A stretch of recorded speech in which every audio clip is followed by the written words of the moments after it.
At sunset, when the sky above the Serengeti savanna was painted in crimson and golden hues, a lioness named Nia took her little daughter Luna on her first hunt.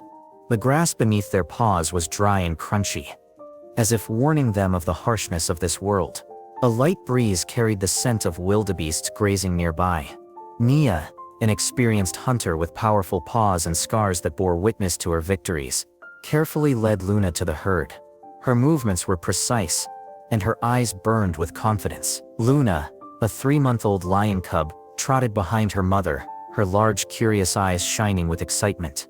Her little paws stumbled over bumps every now and then, but she tried not to fall behind. Nia chose her target, a young antelope that had strayed from the herd. But just as the lioness prepared to pounce, a huge Gnu bull noticed the danger. With a loud roar, he charged, his horns glinting menacingly in the rays of the setting sun.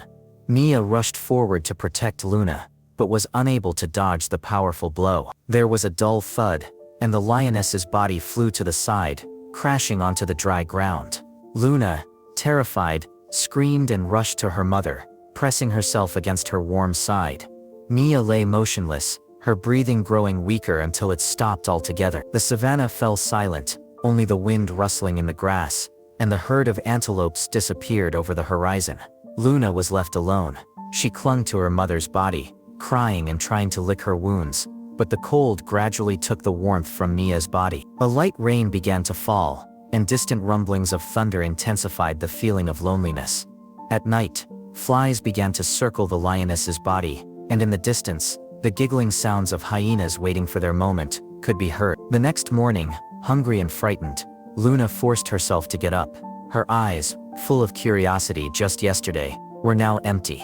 She looked at her mother one last time and wandered away, not knowing where she was going. Following her instincts, she searched for water, finding only muddy puddles among the rocks and dry leaves. Without hunting skills, Luna could not even catch small lizards or mice. Hunger was exhausting her. Her fur began to fall out in clumps, and her skin was covered with scratches and sores from insect bites. Her left paw was swollen, and her right ear was red from infection. Dirt and dust covered her once shiny coat. Every night, Luna curled up under the bushes, shivering from cold and fear. Her voice, once clear, was now just a weak wheeze. On the 6th day, her body had become so weak that she could barely move. The heat exacerbated her suffering, and her wounds began to fester, giving off a pungent odor. Luna drank dirty water from puddles, and then, exhausted, collapsed on the ground, unable to go on. Her instincts still drove her forward, toward the sound of rushing water. On the 7th day, she emerged from the savanna, onto a strange hard surface, an asphalt road, leading to the village of Ngoro. For the first time, Luna smelled gasoline and hot metal. The noise of passing motorcycles and people's voices frightened her, but she no longer had the strength to run. She curled up in the shade of an abandoned shed on the outskirts of the village, among weeds and broken bricks. Her breathing was weak, her eyes half closed, and her body was covered with flies and ticks. Luna was waiting for nothing but the end.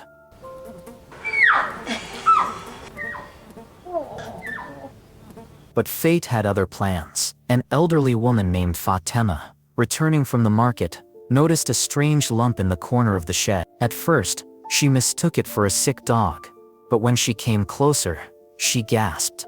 It was a lion cub, barely alive. Luna's eyes, full of pain, met hers. Fatima, who had lost her daughter many years ago, felt her heart ache. She was not afraid, but felt only deep pity. Fatima rushed home, grabbed an old blanket and a bottle of warm goat's milk. When she returned, she carefully fed Luna, dripping milk into her mouth, and wrapped her in the blanket. Tears streamed down her cheeks as she whispered words of comfort. Then she called the local ranger, Abdul, and reported to the nearest Serengeti rescue center. Her voice trembled.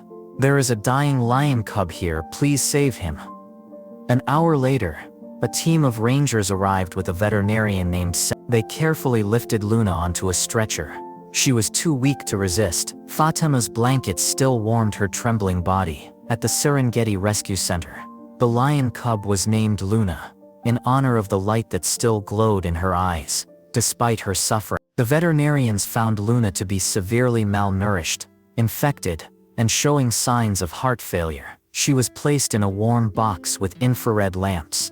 Her wounds were treated with antiseptics, and she was started on antibiotics. For the first 2 days, Luna did not eat, receiving only water through a tube. On the 3rd day, she began to lick goat's milk, and then switched to meat porridge. Gradually, her strength returned. By the end of the week, she was able to stand up and take a few steps around the cage. Fatima visited Luna almost every day. Hearing her voice, the lion cub would get up and rub against the bars of the cage, as if to thank her. Her old blanket became a symbol of safety for Luna. The lion cub's eyes, once empty, began to sparkle with light. A month later, Luna was transferred to a semi-wild enclosure for survival training.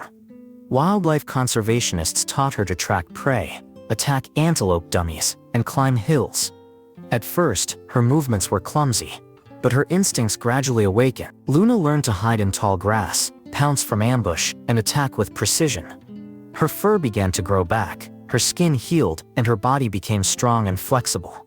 Fatima continued to visit Luna, bringing the same old blanket with her. Each time the lion cub recognized her scent and voice, purring softly and pressing against the enclosure's mesh.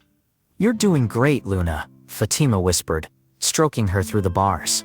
Luna responded with a quiet roar full of trust. After several months, experts decided that Luna was ready to return to the wild. The day of her release was a real event. At dawn, rangers, veterinarians, and villagers gathered in Serengeti National Park. The large cage stood open, and Luna took a few cautious steps and breathed in the fresh air deeply.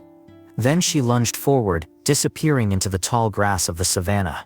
Fatima stood behind her, her eyes glistening with tears, but her smile was happy. "Live as you were meant to," she whispered. The crowd erupted in applause, celebrating Luna's return to the wild.